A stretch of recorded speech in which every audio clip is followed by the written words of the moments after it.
Hi everyone, Jack Gear here. If you're a first time buyer and don't already have one, open a lifetime ISA for £1. Here's why. Let's go. So, firstly, to explain what an ISA is, it stands for Individual Savings Account, and it's a savings account designed for you to take advantage of savings in a tax-free way. More on these in future videos. Now, as long as you're over 18 and under 40, you can start a lifetime ISA to buy your first home.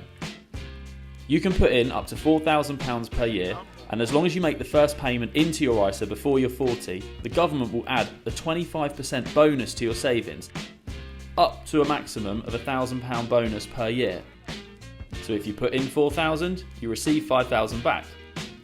So if you were to save £4,000 per year for 5 years, you'd have a total savings of £20,000.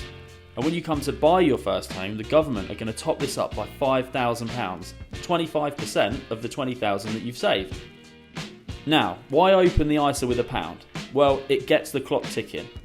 Something that people often miss is that you aren't able to receive the bonus in the first year of having your lifetime ISA open. So open it now with £1. Even if you're not looking to buy or even save for a house yet, when you do, you'll be able to access that bonus straight away without being stuck with the 1 year delay if you have only just opened it. I must add that if you don't use this money to buy a house, you don't receive the bonus. However, it's worth doing anyway, as the money is usually accessible and it's not going to be earning you much in your current account or your savings account in the market today.